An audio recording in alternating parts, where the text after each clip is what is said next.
Donc on va manger le mac and cheese à l'appart. Il n'y a plus de crème. Il y avait de gros pots. Alors, il y en a un qui était périmé, que j'ai jeté depuis pas mal de temps, vu la mousse qu'il y avait dessus. Et l'autre, bah, je l'ai fini, normal. Il restait plus que la moitié.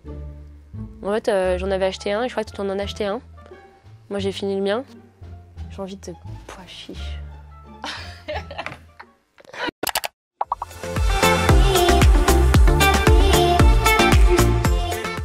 Hola!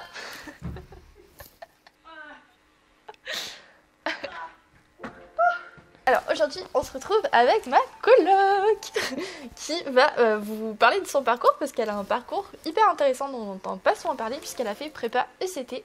Du coup, Scar, enfin elle s'appelle Sclérène mais on l'appelle Scar. Déjà c'est compliqué mais parce qu'en fait elle est bretonne donc voilà. Mais du coup, Scar, si tu veux, présente-toi, dis-nous ce que tu fais maintenant, ce que tu as fait avant et puis on va commencer la vidéo. Ok. Je m'appelle Sclérène, j'ai 22 ans et je suis bretonne. Du coup, actuellement, je suis en M1 marketing, en anglais, avec Léna.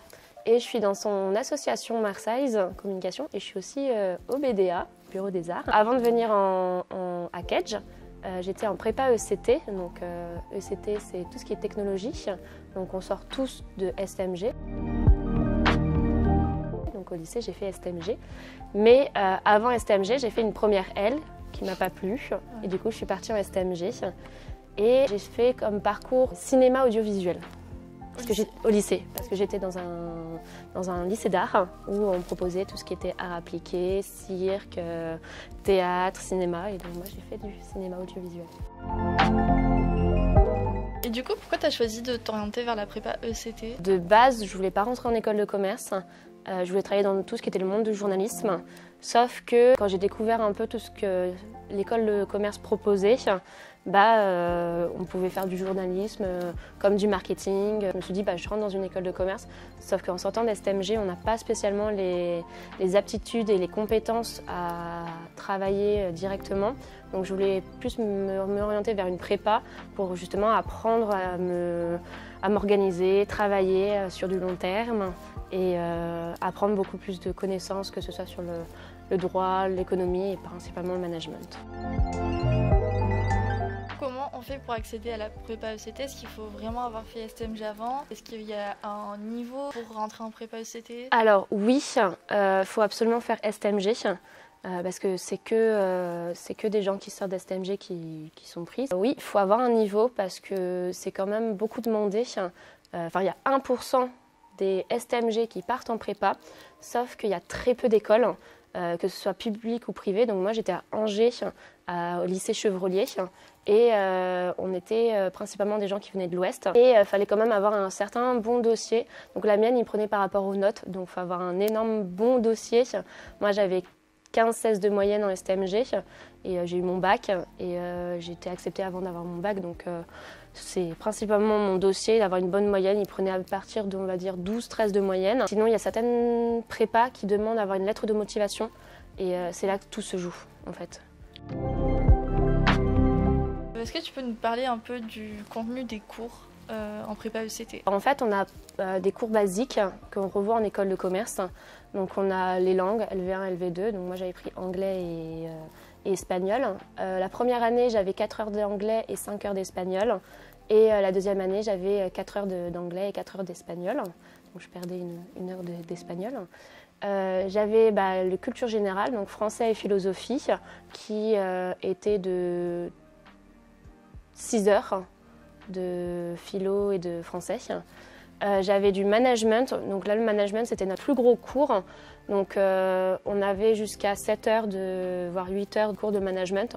Donc le cours de management c'était sur 4 théories, on retrouve en école de commerce mais que nous on avait en STMG, marketing, ressources humaines, gestion et finances, et SI qui sont systèmes d'information. Et du coup, on retrouve ça en fait en management. Donc on revoit toutes les matières parce que quand on est en STMG, en terminale, on doit choisir une de ces 4 matières. Donc moi, j'avais choisi mercatique et du coup, j'ai revu les autres matières quand je suis arrivée en prépa. On avait économie et droit, donc qui était de 6 heures. qui étaient à peu près les mêmes cours qu'on peut trouver donc quand tu sors de ES, principalement de ES, puisque c'est tout ce qui est hauteur, les basiques, que ce soit micro, macro.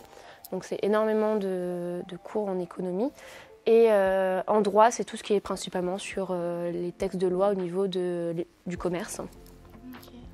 Et j'avais cours aussi de mathématiques, où j'avais 6-7 heures de mathématiques et on reprenait ce qu'avaient fait les S principalement. Donc c'est des cours qui quand même s'apparentent pas mal à ce qu'on fait en L3 d'école de commerce. C'est exactement tout ce qu'on fait en L3, que ce soit au niveau de l'économie, du droit, le management, comme on fait de la gestion finance, on se retrouve avec comptabilité, finance, statistiques, ça on l'a déjà fait. Tout ce qui est, on retrouve peu à tout ce qui est philo et tout, mais principalement oui, ressources humaines, marketing, ça on a tout vu déjà.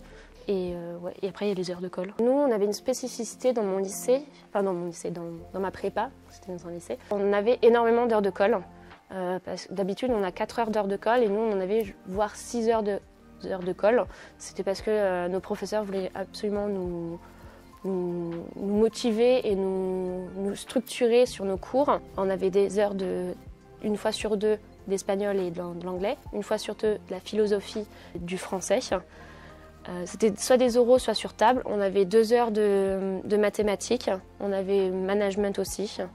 Et de l'économie, une fois sur deux, économie et droit, où c'était que de l'écriture et on passait à l'oral, sauf en management. Les heures de colle, c'est des oraux, nous, c'était pas des oraux, c'était on va dire des heures de soutien, mais qui étaient un groupe de 3. Pour les DS, on avait tout, donc durant la semaine, on pouvait avoir des contrôles. On avait le samedi matin, de 8h à midi, on avait DS sur table pendant 4 heures.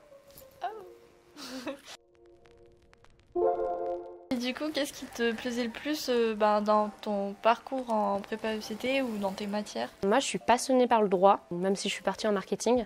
J'adore le droit parce que c'est concret. Il y a des lois, ça ne peut pas se discuter. Et c'est pour ça que j'ai beaucoup aimé les cours de droit. Et ce que j'ai moins aimé comme matière, c'est principalement l'espagnol, même si ma prof, elle était exceptionnelle. J'aime beaucoup ma prof. Mais comme j'ai dit, j'étais dyslexique, du coup il fallait que j'ai tout réapprendre en espagnol parce que c'est les mêmes structures que le français. Et j'ai pris énormément de temps, mais c'est la prof qui m'a motivée à travailler. Et après les maths, on passe. Est-ce que tu pourrais nous parler un peu de l'ambiance en prépa ECT? Comment tu l'as vécu, etc. Alors, nous, ça s'est très bien passé. On n'avait pas de soucis, il n'y avait pas de concurrence. Donc, tout le monde parle de concurrence en prépa. Et nous, on n'avait pas du tout. Genre, on avait des groupes de potes et on allait à la BU. Enfin, moi, mon emploi du temps, c'était le samedi, je fais rien. Enfin, je fais rien. Je profite, je vais au cinéma, je vais au bar et tout. Et le dimanche, à 9h, j'allais à la BU. Et ça a toujours été comme ça. Du coup, on allait avec des potes, on révisait tous ensemble. Quand on avait un souci au niveau d'une matière, les gens venaient aider. Enfin, il n'y avait pas du tout de concurrence et on a plutôt bien vécu la prépa. Et c'est surtout les profs qui ont beaucoup joué parce qu'on avait, sur toutes les matières, on avait des profs mais exceptionnels qui étaient là pour nous. Genre, on avait un souci dans notre famille ou un souci de santé, et ils étaient là pour nous suivre et nous faire des heures de soutien. Si par exemple une semaine on ne pouvait pas être à l'école, ils venaient après nous donner des heures de soutien. Donc c'est surtout les profs qui ont motivé à travailler. C'est chouette ça. Ouais. Et du coup, est-ce que tu pourrais nous parler un peu de ta ville d'études? Comme j'ai dit, j'ai fait à Angers, donc c'est pas en Bretagne, c'est en Maine-et-Loire, dans le 49. Et Angers, c'est adorable, c'est tout petit, c'est super mignon, les gens sont super gentils. Enfin, tu peux te balader la nuit dans Angers sans avoir de suivi, sans être... c'est un truc que j'aime énormément. Comme moi, je viens d'un tout petit village en Bretagne, pour moi, c'était genre la meilleure ville. Et j'ai passé des excellents moments à Angers. Et pour les études, c'est génial que ce soit... Il y a tout en plus. Il y a la fac, les EUT, les écoles d'ingénieurs, les écoles de commerce, de management. Il y a tout à Angers.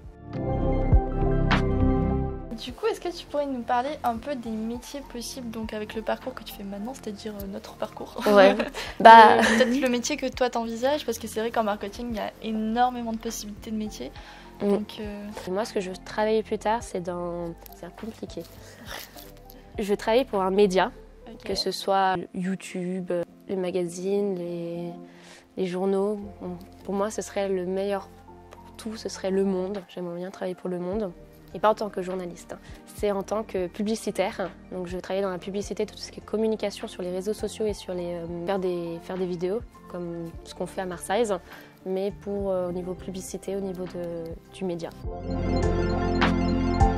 Est-ce que du coup tu as des projets à venir, donc pro ou associatifs? Moi je ne fais pas comme mes collègues qui partent en stage. Je fais le parcours associatif, c'est-à-dire que pendant 6 mois, je fais mon stage au sein de mon association, donc Marseille Communication. Donc je vais me donner à 100% pour eux, développer l'association, mais aussi développer mon management. Donc je ne sais pas comment, par exemple, je sais pas spécialement manager une équipe, être leader d'un groupe. Et du coup, ce parcours-là va me permettre justement d'acquérir ces compétences et ces soft skills, où je vais pouvoir faire que ça pendant 6 mois. Et on va avoir des conférences, des ateliers pour justement apprendre à manager et des rencontres de grands managers, de personnes importantes de nos jours, que ce soit au niveau de la politique, du commerce. Donc ça va être sympathique. Et enfin, dernière question, est-ce que tu aurais un conseil à donner pour ceux qui sont intéressés par la prépa ECT et qui ont peut-être des stéréotypes, des préjugés, ou alors justement la peur de se lancer dans ce genre de parcours, de se fermer des portes alors que pas du tout? Alors c'est sûr que déjà de base, partir en STMG c'est hyper compliqué parce qu'on a beaucoup de stéréotypes envers les STMG, ce qui est complètement faux.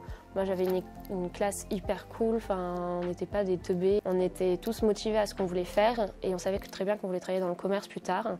Et il y a des gens qui travaillent dedans maintenant actuellement et ça se passe très bien. Si vous voulez partir en STMG, c'est possible. Tous les cours qu'on fait, ça nous aide maintenant. Et pour vous dire à quel point c'est bien comme matière, comme parcours, vous faites de la STMG en école de commerce. Ouais. C'est complètement... c'est ironique en sachant que pendant toute leur vie, les gens en collège et lycée ou même prépa se sont moqués des STMG en sachant qu'ils arrivent au même endroit en école de commerce. Ils font exactement la même chose. Donc déjà partir en STMG, c'est un bon value et ça se justifie lors des entretiens et pour le moment en école de commerce. Et la prépa ECT, c'est vrai que c'est très compliqué. Comme j'ai dit, on est 1% à aller en prépa. Mais c'est le meilleur parcours qu'on puisse avoir pour être beaucoup mieux préparé. Et c'est que de la plus-value. Ok. Mais merci beaucoup en tout cas, c'est trop cool parce que vraiment j'avais vraiment envie de casser les stéréotypes par rapport à ce parcours et t'étais la personne parfaite pour ça. Et je pense que c'est bien, ça va en éclairer pas mal sur justement les possibilités de parcours quand on fait STMG ou quand on fait prépa ECT, parce que même moi la prépa ECT je savais pas du tout que ça existait avant de te connaître. Donc voilà, merci beaucoup. Et si vous avez des questions encore sur la prépa ECT ou le parcours en STMG, n'hésitez pas à les poser en commentaire et Scar, je pense qu'elle ira un peu checker. Et n'oubliez pas de mettre un pouce en l'air si cette vidéo vous a aidé. Dites-nous en commentaire si vous avez déjà fait prépa ECT ou si vous avez déjà suivi un parcours STMG, si c'est un parcours qui vous intéresse, etc. Et n'oubliez pas de vous abonner à ma chaîne parce qu'il y a plein d'autres vidéos qui vont arriver. Et voilà, on vous fait plein de gros bisous et je vous dis à très vite pour une prochaine vidéo. Bye!